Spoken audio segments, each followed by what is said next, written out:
예, 안녕하십니까. 11월 5일 토요일 오프로입니다. 야, 어제 미국 증시는 조금 혼조인데 특이한 점이 몇 개 있었어요. 예, 이번 주말 들어서 제가 조금 특이한 말씀도 드렸고, 레버리지 관련해서 중국도 좀 변화가 생긴 것 같고, 지금 미국도 좀 변화가 생겼어요, 사실은. 예, 그게 사실은 제가 계속 꾸준하게 조금씩 변한다 이렇게 하다가 결국 변하고 있는 건데, 그런 말씀을 좀 간략하게 드려보겠습니다. 자, 투자는 세상 구경. 예, 진짜 이게 맞거든요. 제가 작년에 어떻게 보면은 이 포모 기다리다 안 돼서 조금 더 하면 2020년 이후에 돈이 엄청 불릴 때, 유동성이 엄청 풀려서 자산이 나중에 마지막 피날레 칠 때, 그때 부동산 같은 거 잘못 사신 분들은 진짜 몇 년 고생하십니다. 한 10년 갈 수도 있죠, 고생하는 게. 근데 이런 흐름은 이 세상 구경을 제가 말씀드린 이유가 뭐 매크로를 보든 뭐 돌아가는 여러 가지 뭐 경제 공부든 차트 공부를 하든 어떤 대중의 반대에서 계속 말씀을 드리잖아요. 예, 대중들이 열광할 때 팔고 대중이 공포를 느낄 때 사라. 그 사실 가장 기본적인 거거든요. 근데 그걸 하기 되게 힘들죠. 근데 이거를 이겨야지, 이길 수 있어야지만 이 큰 흐름 기준으로 되게 도움을 보시는 겁니다. 제가 이번에 주식에 대해서 레버리지 말씀드렸던 이유도 앞에 방송 하나 찍었어요. 그거 보시면 되고요. 약간의 변화를 보면서 여러분들한테 이제 그런 투자의 흐름을 말씀드리고 싶은 거죠. 남들 공포를 느끼고 뭐 어쨌든 그런 상태에서 우리는 반대로 레버리지까지 대응조 같은 게 한번 얘기를 써보면서 반대로 저희는 가고 있는 겁니다. 좀 용기 내보시고요. 제가 큰 흐름을 계속 말씀드릴게요.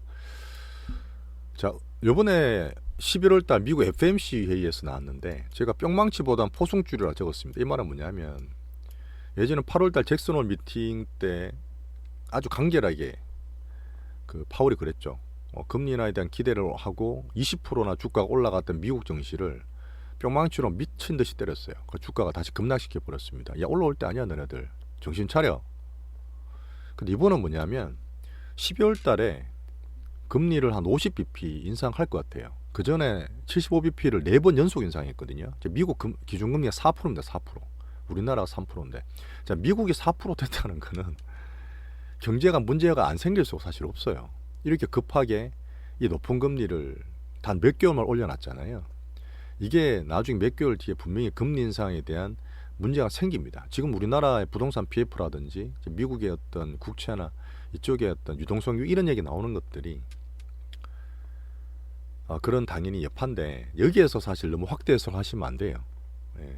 여기에서 저는 이제 금융 시스템의 어떤 안정성을 믿는 거고, 그 뉘앙스를 보면서 정신은 정의한다고 저는 보는 겁니다. 그래서 지수도 이번에 반등 그때 7월 8월 준 것처럼 많이 못 올라가죠. 특히 나스닥의 성장주는 더 많이 못 올라갑니다. 오히려 매도가 더 많이 나와요. 이제 진짜 이제 깨닫는 거죠. 진짜 아닌갑다. 예, 고금리는 최소한 내년 상반기 갈 것 같고 성장주는 진짜 팔아야 될 것 같다. 그래서 지금 이미 뭐 넷플릭스는 박살났고 페이스북 박살났잖아요. 그 뒤에 이제 아마존이나 MS나 알파벳이 따라가는 겁니다. 그래서 나스닥이 더 약한 거예요. 그리고 그나마 버텼던 애플이나 테슬라가 어제 좀 많이 빠졌어요. 어제는 신기한 게, 원래는 나스닥이나 이쪽 기준이 애플 같은 거 보잖아요. 근데 어제 애플이 물론 중국 이슈가 있었지만 애플이나 테슬라가 제일 약했습니다. 나스닥이 지금 만원대 초반에서 달랑거리고 있어요. 자, 이런 것들이 뭐냐면 미국 증시의 변화를 계속 시그널을 주는 거고요. 성장주보다 오히려 가치주를 오히려 다우 30이 더 낫습니다. 오히려 나스닥보다 S&P 500이 더 낫고요. 덜 빠진다는 거죠.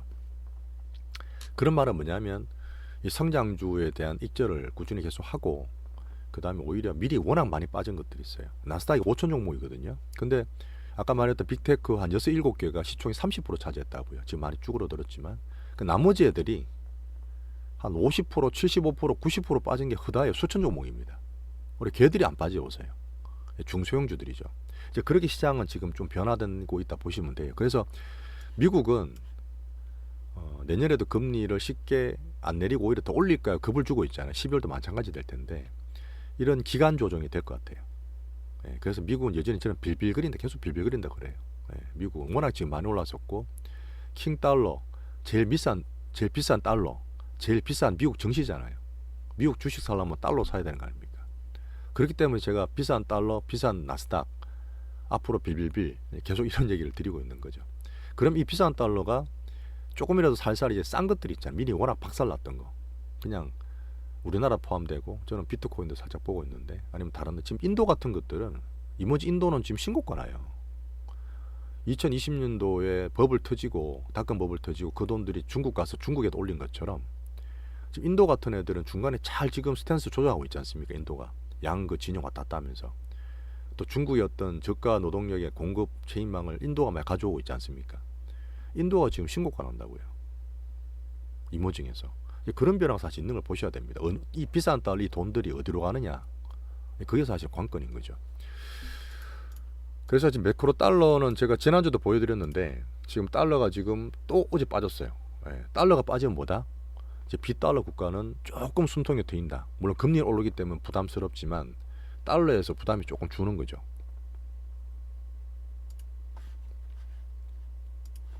하지만 미국의 금리는 이제 올린다고 있기 때문에 경계를 계속 하고 있습니다.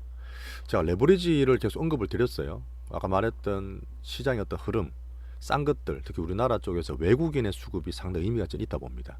외국인의 수급이. 뒤에 한 번 더 말씀드릴게요. 그 녹화본에 한번 말씀드린 것도 있고.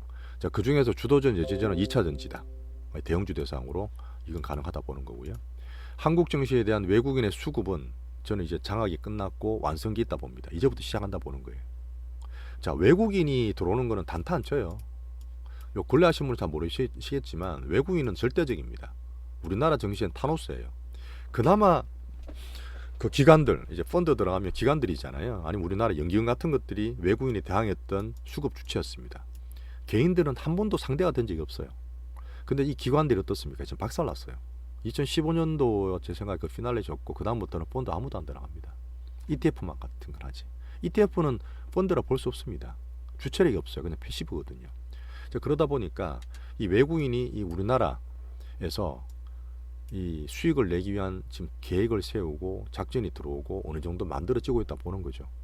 그래서 얘들 따라서 제가 대형주 레버리지까지 말씀드렸던 거예요.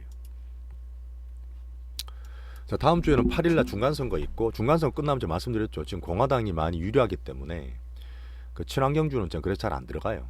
친환경주가 바이든 민주당이 조금 안 좋게 되면 약세를 볼 수 있습니다. 하지만 미국은 판을 팍팍팍 바꾸진 않아요.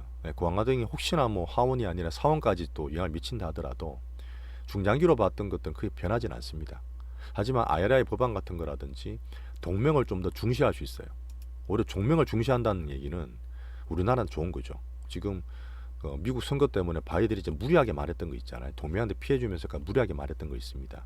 그 자동차라든지 이런 것들 있죠. 그래서 그런 것 때문에 자동차 계속 좀 보는 거고요. 그리고 10월 10일 날은 또 11월 10일 날은 CPI 나오는데 별로 기대는 사실 안 해요. 여전히 8.2가 나왔잖아요. 8% 초반에 나올 수도 있고 뭐 7% 후반에 나올 수도 있는데 여전히 물가는 아시겠지만 이제는 크게 빠지진 않습니다. 하지만 슬슬 빠지면서 그냥 지리한 빌빌거리는 미국 증시 빌빌거리는데 일조를 전 하리라 봅니다. 자, G20 회담이 11월 10일 날 또 있어요. 15일부터. 그래서 저는 이게 올해 너무 국가적으로 다 힘들었잖아요. 근데 지금 미국이 중간선거 8일 날 끝나죠. 자, 중국도 이번에 지지난주에 시진핑 독재체제 3년임을 완성을 했습니다. 자, 그리고 어제 보셨나 모르겠지만 제로 코로나가 좀 완화가 될 거라고 봐요. 정시 금융 워낙 급락했기 때문에 홍콩 중국 증시를 조금 달래게 들어갔습니다. 하지만 여전히 공산 독재 리스크는 있죠. 그래서 외국인도 중국 빠진다는 얘기도 있고 러시아도 지금 약간 엑시트 전략이 좀 애매해요. 이런저런 이유 때문에 이번에 G20 회담 정상회담은 나름 좀 국제적인 이목이 집중돼 있습니다. 풀 게 사실 되게 많아요. 바로 풀리진 않을 거예요. 하지만 워낙 첨예하게 갔던 갈등들이 그냥 손만 둘이 잡아도 시진핑과 바이든이 악수했다? 이런 것들만 나와도 사실 엄청난 금융시장에서는 좋은 호재가 될 수 있죠. 이런 것들도 저는 사실 지금 말씀드린 시황이 포함이 되어 있는 거죠. 그 약간의 갈등 감소를 기대한다. 이 정도로 저는 보는 겁니다. 아시겠죠? 자, 미국은 여전히 경기 좋습니다. 경기 좋은 게 오히려 정시를 발목을 잡는 거죠. 하지만 이 고금리 하에서 내년 상반기까지는 갈 거라 저는 말씀드렸잖아요. 그러면 분명히 뒷단 터져요. 근데 그 뒷단이 옛날에 2000년도나 2008년처럼 대마를 죽일 수는 없다 봐요. 이 금융 시스템 안정성 때문에. 우리나라도 마찬가지죠. 지금 부동산 PF나 ABC 피해가 나오는데 짜잘한 건설사, 짜잘한 뭐 저축은행, 증권사 몇 개는 나가 떨어질 수 있습니다. 하지만 큰 것들은 살릴 거예요. 큰 것들은 살릴 겁니다. 그래서 정시로 봤을 때는 저는 리스크는 있지만 좀 경감시켜서 저는 미리 준비한 거 보면서 그래도 괜찮게 말씀을 드리고 있어요. 자, 유럽은 이번에 75bp 인상했는데 경기는 여전히 약해요. 어쩔 수 없어요. 인플레가 너무 급나기 때문에. 하지만 경기가 너무 약해요. 그래서 사실 유럽이 되게 절실합니다. 이번에 독일 출추도 중국 갔어요, 그죠? 그래서 지금 뭐 어제도 좀 좋은 소식이 있었는데 유럽의 가장 큰 수요나 이 매출처가 중국입니다. 유럽과 중국은 어쨌든 둘이 손을 붙잡고 있어야 될 것 같아요. 물론 그 사이에서 이제 미국이 진영 논리 펴면서 또 계속 이간질 하겠지만 어쨌든 경제는 먹고 사는 문제입니다. 정치는 이념은 어떤 정신적인 문제잖아요, 그죠? 그래서 먹고 사는 이 실경제적인 부분에서 어쨌든 얘들은 뗄래야 뗄 수는 없어요. 뭐 정도는 조금 줄 수 있겠지만 계속 이런 국제적인 정치 외교를 보면서 하시면 됩니다. 자, 우리나라는 여전히 정치 차별화를 저는 보고 있고요. 주포는 외국인인데 이쪽의 흐름을 계속 저는 의미 있게 보고 공고한 흐름 보이다 보니까 2차전지 주도를 보고 그 뒤에 이제 자동차 관심 있게 보고 반도체는 기준으로 삼으면서 대형주 쪽, 그 다음에 중소형주 확산 이런 것들을 제가 매매로 드리고 있습니다. 자, 어제 비트코인이 21K를 넘어갔어요. 나스닥 항상 커플링이다 이랬는데 이제 나스닥 커플링 아니에요.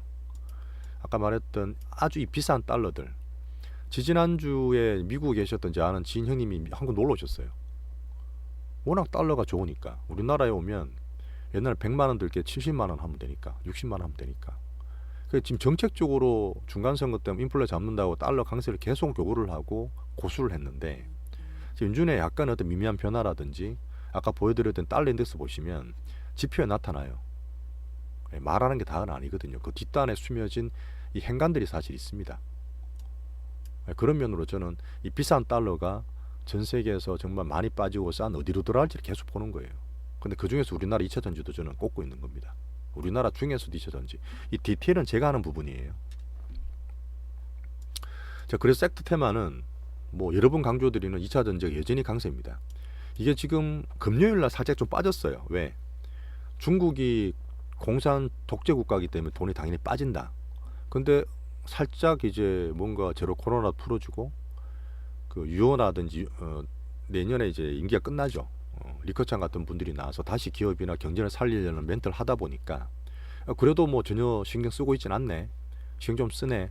이렇게 하면서 반등을 주고 있어서 다시 중국으로 다 돈이 가는 거 아니냐.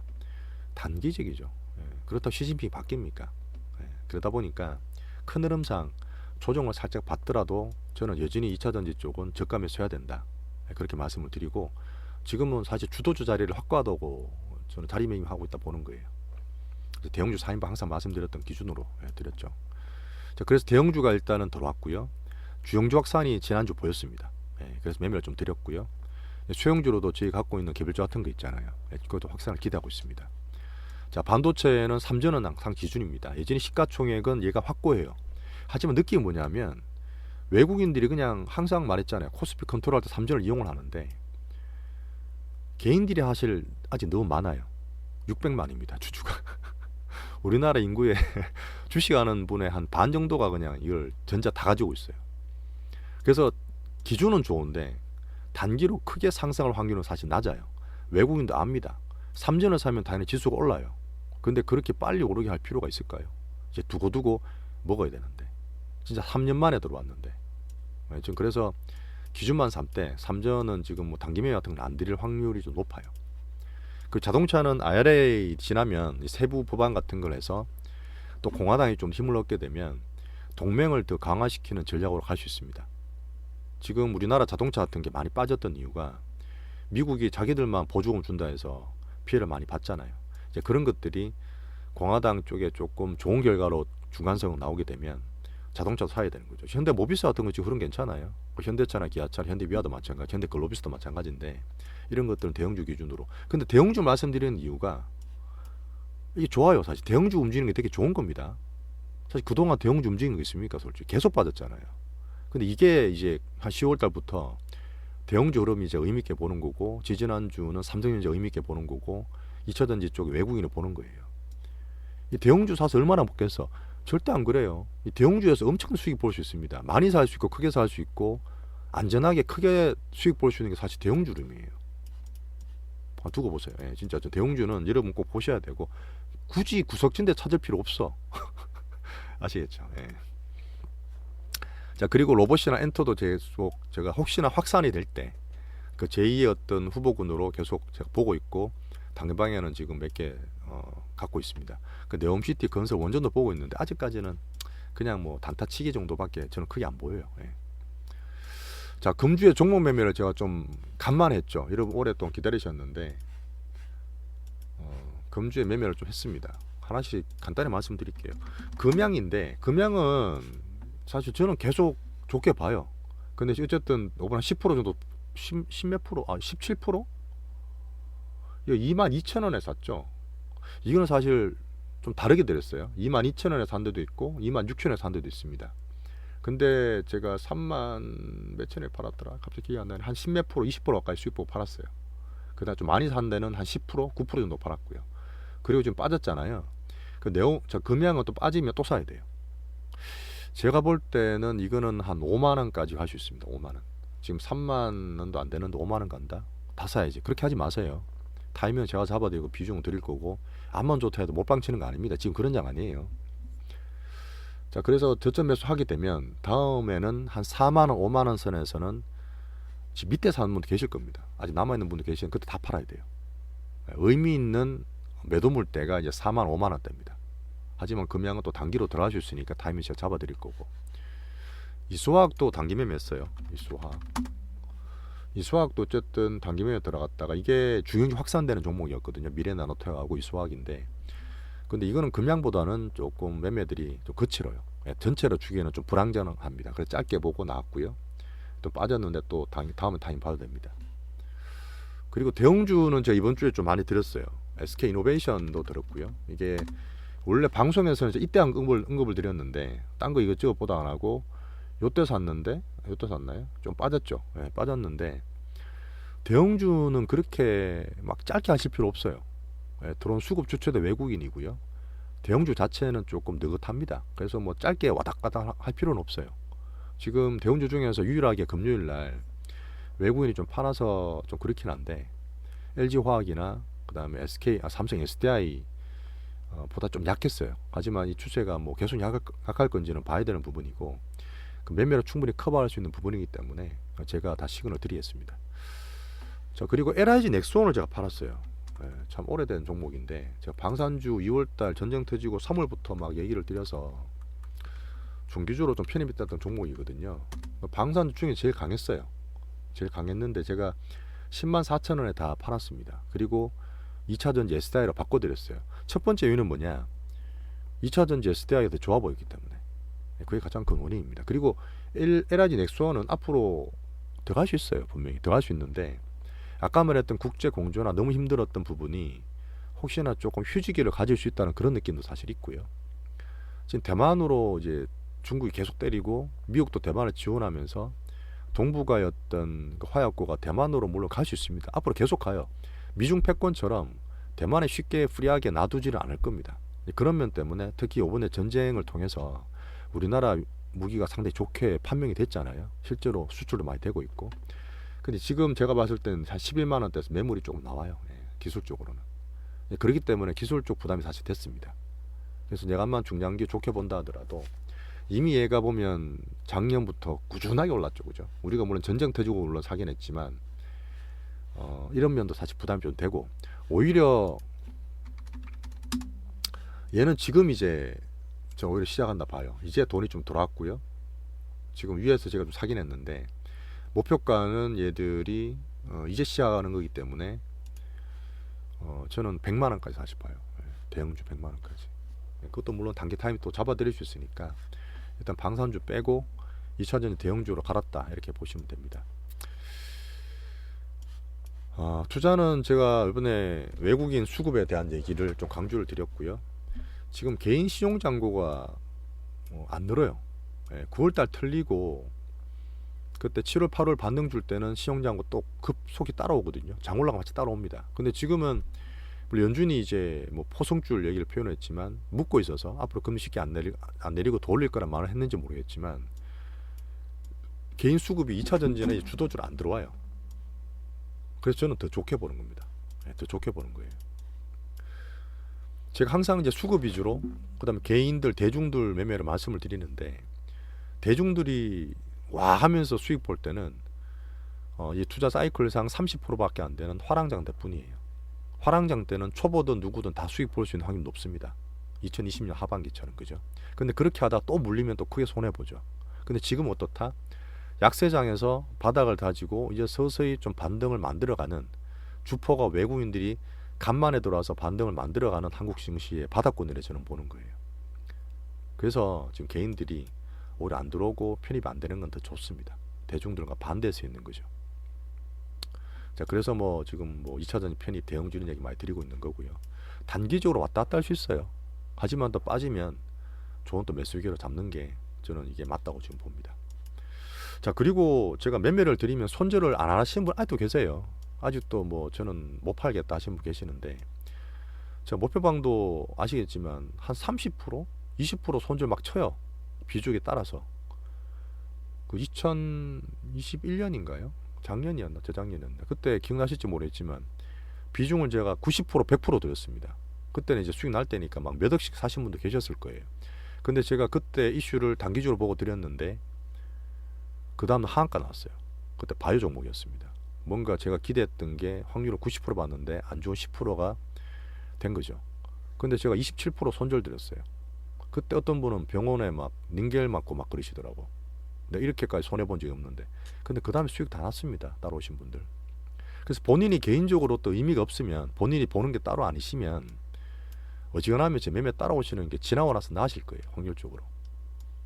손절도 매매입니다. 손절 안 할 수 없어요. 손절 못하면 주식 못 하시는 겁니다. 그래서 제가 매매 드리면 못 따라올 만큼 팍팍 드리는 게 아니지 않습니까? 적당하게 할 만큼 다 드리기 때문에 아직도 손절 못하는 분은 하셔라. 네, 한 번 더 말씀을 드릴게요. 예, 주말 잘 쉬시고 이번 주도 리프레시 하신 이후에 시장 변화는 따라가고 다음 주에 큰 이슈들이 많습니다. 예, 재밌게 또 시장 말씀을 드릴 테니까 제가 월요일 날 또 뵙겠습니다. 예, 감사합니다.